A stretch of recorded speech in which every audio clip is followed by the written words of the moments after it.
Good day, boys and girls. Welcome to another installment of Ultra Wide Wednesday. Today we're in a particularly interesting title for me, Batman Arkham Knight. Oh boy, this one's going to be a doozy. So I'm not completely finished with my rerun through this game. I'm playing through New Game Plus, so you're going to probably see some oddities if I show footage from the beginning of the game. I start off with the new bat suit. You know, you're probably supposed to get it halfway through, you know, some of the tutorials and stuff, but so excuse that oddity. And I didn't know that it forces you on like one of the harder difficulties to where you don't see like dodging or counter button prompts anymore, so that's a thing. But other than that, it's pretty normal, just on New Game Plus. So I'm not finished with my playthrough, but I figure I have, you know, about 6 hours worth of footage. I can pretty much get the general gist of how this game is going to be operating at 21:9 ultra wide. So we'll jump right in and talk about my experience with Arkham Knight. Just like with the last episode with Crysis 3, still running on the same rig, i7-2600K, overclock, 16 gigs of DDR3 RAM, and a GTX 980 Ti with a pretty decent overclock. So, Arkham Knight. I think most PC gamers get a bad taste in their mouth when they hear that name. For those of you that lived under a rock or just wasn't into PC gaming at that time, Batman Arkham Knight released to be probably one of the worst PC ports of all time. And it's very strange because it ran pretty well on consoles, 1080p, 30 locked, you know, medium-ish looking settings. You know, pretty respectable for the hardware and no problems. And actually, you know, was subject to pretty rave reviews. I thought it was going to be a contender for Game of the Year. But unfortunately, on PC, it released in absolute shambles. There was a 30 frame per second lock that tried to hide a lot of the problems. But once people went in the INI file and unlocked it, they could see why. We're talking stuttering and frame drops down to 1 to 2 FPS on enthusiast hardware. If you had a middle-of-the-road PC, some people couldn't even get past the first cutscene. It would just crash out. It was missing effects from the console version, like rain and ambient occlusion and different, you know, other lighting effects that was shown on like Batman's Batsuit. It was just an absolute mess. The worst thing was the Batmobile, that you would try to summon it and your game would just come to a screeching halt. Absolutely terrible. I refunded it immediately. I had it, you know, pre-ordered because I was going to do a review of it anyway, and you know, it was just served as another don't pre-order shit memento for people. They released a patch pretty soon afterwards that fixed it, quote unquote. That eliminated that 30 FPS cap, I think, and I was able to start to be able to play it because I did get the code free through another GPU purchase, but it was still rough. There were still a lot of issues with you know, the Batmobile, just random frame drops gliding across the city that was not indicative of the type of hardware that I was even running at the time, a GTX 970. They did add in like the effects and all that stuff, but it was still pretty rough. So I finished it 100%.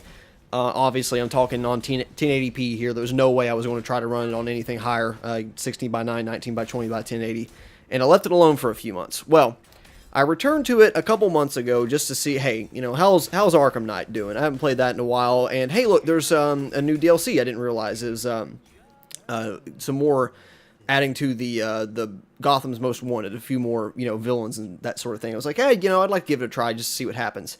And between launch and that time, I'd updated to a 980 Ti, 16 gigs of faster memory. That'll come in handy later. And, you know, put a better overclock on my CPU. So I went in not expecting much.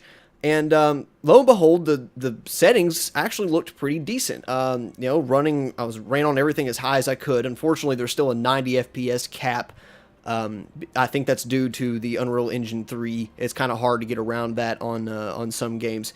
But otherwise, turning off some of the more, you know, one of the more demanding NVIDIA GameWorks bullshit options, it ran flawlessly. And I'm not entirely sure which upgrade I should attribute that to entirely. I'm sure the 980 Ti does have something to do with it, but it's not being utilized 100%.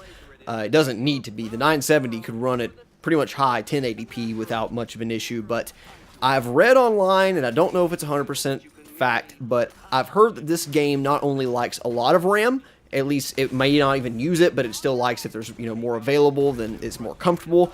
But what I have heard a lot is that this game likes fast RAM. And that makes sense to me because on consoles, on PlayStation 4 and Xbox One, they actually share the video memory with the regular system memory. So on a GPU, it has its own fast GDDR5 memory to use as a frame buffer to store all that information on the GPU itself, and then the slower system RAM can be used as just a cache for the CPU. But on a console, it's combined, with the PlayStation 4 having GDDR5 and the Xbox One still using slower DDR3. So it would not surprise me that this faster RAM upgrade going from about 1333 or 1600 megahertz, I can't remember what I ran it at that time, to 2133 megahertz, bringing it in more line with VRAM, though not quite as fast, but still pretty good. It wouldn't surprise me if the game's seeing its performance increase because of that. So I can't really tell you why it's running well for me, but it's one of those. So moral of that story is, before we even get into the ultra-wide, as of right now, recording this September-ish of 2016, if you have a decently high-end system, or Skylake, something with DDR4, and GTX 1060 or 980, maybe even a 970 with DDR4, I don't know, but 980 or above, you shouldn't have any problems running this thing anymore. And I don't know about AMD, because this uses a lot of proprietary NVIDIA technology, which blows my mind considering it's on consoles, and consoles use AMD hardware only. So I can't speak for Red Team on how well it runs, but as of now, for me, it's not bad. Like, it runs as satisfactorily as I would have expected it to when the game first came out. I'm seeing no stutters, no random drops, nothing like that, which is hilarious because it released in shambles. The only thing we've seen that's been, is kind of recent, that's been released, to complete disappointment, has been No Man's Sky. And that was across PlayStation 4 and PC, as far as bad technical issues goes, with pop-ins and just bad performance all around. I just think the engine and technology used behind that needed a lot more work, not to mention the game's shallow ceiling, but we'll talk about that later. So yeah, Arkham Knight actually works, and all the issues that I was having at launch seems to be good. So I'm glad. I love seeing a good redemption story. This should be a warning to AAA developers to quit outsourcing your damn PC ports. Just keep them in-house. The people who are working on it are probably, the ones that have their hands on it the most are probably going to know how to handle it the best, even if they are not particularly good at PC ports. And I'm including From Software in that. They suck at PC, but still managed to make Dark Souls 3 and Dark Souls 2 pretty decent after Dark Souls 1. Still, doesn't like ultra-wide and some other specialty aspect ratios, but still plays okay. So that's my rant about Arkham Knight's launch. So let's get into the actual 21:9 gameplay. I don't know if it's just the aesthetic or the film grain, the whatever they use in this game, but playing it in ultra-wide and in this cinematic aspect ratio, man, does this game feel even more like a movie, an interactive movie.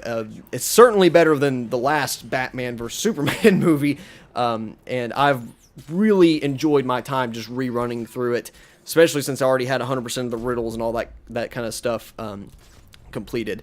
At 2560 by 1080 at 75 hertz, more or less locked. I've not noticed any major frame drops or anything. The stutterings, all that's gone. Buttery smooth gameplay with the Batmobile. I've just had a hell of a time, and the aspect ratio definitely lends itself to the game well. It makes gameplay more enjoyable, makes exploration more enjoyable, and especially being, having that extra field of view, seeing more around you, especially in combat. I kind of feel that 16:9 really limits you a lot more than I'd expected it to, so I definitely can't go back with Batman games anymore. As far as cutscenes and stuff goes, of course, that's one of the things that's always hard to implement across different aspect ratios, because most people are going to render it in 16:9. But what if you have a 4:3 monitor? What do? You put black bars, or because you don't want to zoom in because you'll cut shit off, but you can't make 10,000 different renders, or you don't want to squish it or whatever it might be. So there's always problems with cutscenes, but for the most part, I've had a good experience with this. The opening pre-rendered cutscenes were all 16 by 9 as I expected with black bars, and that's good. It's not stretching anything, and that is ideal because it's showing it in its native format, but it's not getting squashed or stretched or anything to make it look strange. The inconsistencies come in the in-engine cutscene, and it kind of just depends. I've had a couple instances where, say, the first interaction walking up to the counter when you're playing as the cop, it would go from, with black bars in the in-engine cutscene, and then the black bars would fade away, and you'd be left with 21 by 9 once you get control of your character. The cutscene's still taking place in engine in-game, but then once you get control of your character, they disappear and it goes to your native resolution. Not sure why that happens, but I'm sure it could be changed with a hex editor, because I did it for Witcher 3, but no one's really taking a stab at this because it used to be such a bad port, so it's understandable. I take no issue with that. Most of the time in-engine cutscenes are designed to have a certain frame, and if it doesn't work, then they'll put black bars, yada yada. What is confusing, though, is that a few instances towards my later, more recent gameplay has been that it will do in-engine cutscenes in 21 by 9, which sounds good, but what it actually ends up doing is taking the 16 by 9 reference point and just zooming it in. So you should be seeing more of, Batman's head or whatever on, above the screen real estate that you have, and more of the lower screen real estate is just kind of zoomed in. It's taking the walls per se of the 16 by 9 frame and just fitting it into there. So I don't know why that happens. It is very sparse, and and both of them happen depending on which mission you're in. Like some of the cracking down on the Penguin's weapons caches, it'll do this thing between Nightwing and Batman where it'll do the weird little zoomed 21 by 9, and it's not terrible, but you can definitely tell it's cutting off stuff that it shouldn't be. Whereas if you're picking up a new gadget like the remote hacking tool or something, it will give you black bars. And actually, because the HUD positions itself over towards the corners, it actually cuts off some information. Not that you really direly need it. You can always look at the back computer, but it's still strange and inconsistent. And I would just be happier if everything did it the same way. But overall, is those 10 seconds each of that happens, is that a gameplay killer to me? No. And I'm sure there's a way to fix it, but like I said previously, the thing that is bad about this game is that it was such a bad port at launch that no one was even concerned about, let's make 21 by 9 work. They were worried about, let's make it run. Let's make sure we have all the settings available and all of that before we start getting into specialty stuff.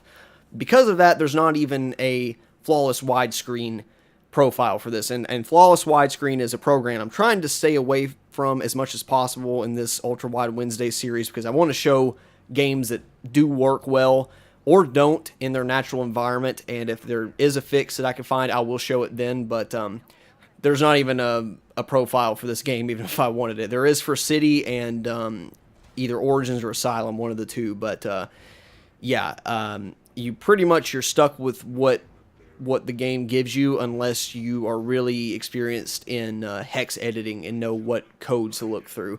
I know a certain string of code that works for Witcher 3. I don't know if it would work for this or not, and I'm not taking that chance, so I'm just going to roll with it as it is. And like I said, those few instances of cutscenes, zooming in too much or adding black bars over some text that I've already read before does not bother me whatsoever.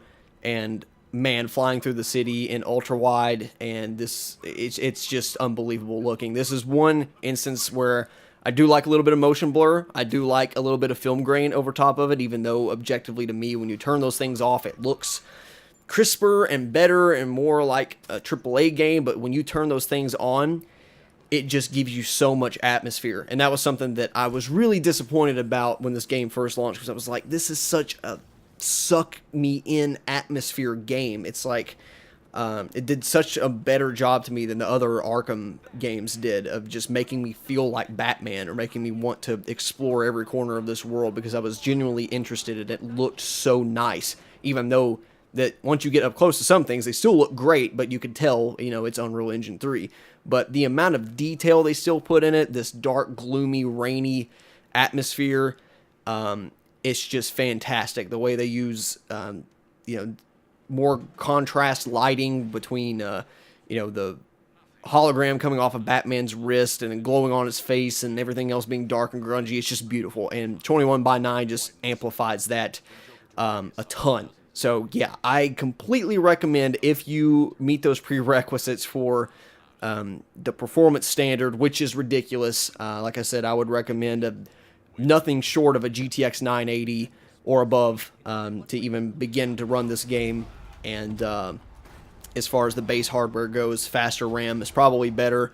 I would like to test it at some point, but I feel like no one cares anymore, and all the DLC is out and stuff anyway. But regardless, I'm having a hell of a time. Go play it on 21 by 9 if you are a Batman fan and if you can pick it up cheap, because as far as I'm concerned, it's, like I said, it's not the best port in the world, but if it would have released in this state, I would have said, yeah, it's you know, pretty well supported on PC. So I'm definitely happy with it.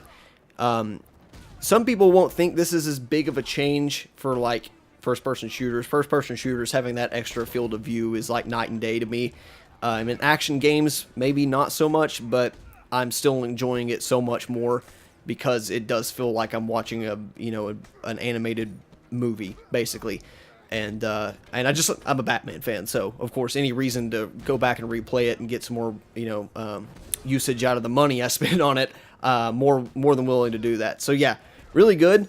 Thought it would be something different from last installment, and yeah, good. I guess I have more good news to report that it is pretty well supported. Not the best, not the worst. You take a few minutes of zooming in or adding black bars, and the rest of it is buttery smooth 21 by 9 gameplay. I'm absolutely in love with the game all over again, especially since it runs. So yeah, we will see you in another 2 to 4 weeks once again with something else. I don't know what that will be. Whatever comes up next on my my playlist, I gotta beat this damn game first, and then we'll hop into something else new. But I've enjoyed doing this so far. Hope you guys are getting a little bit of experience about it. And like I said, I'm hoping that this series kind of lends itself more of an educational format of showing off maybe some more obscure games, maybe some older games, maybe some things that people either have been interested in picking up on sale or already have in their libraries and just want to know how effective and sensible the ultra-wide aspect ratio is for them. So so far, it's not looking too bad, is it? We'll catch you later in something else, and hope you guys enjoyed. Leave comments below on anything regarding ultra-wide gaming or your experiences with Batman Arkham Knight. If it still runs like trash for you, I'd like to hear it. So thanks for watching. We'll see you next time on Ultra-Wide Wednesday. Bye-bye.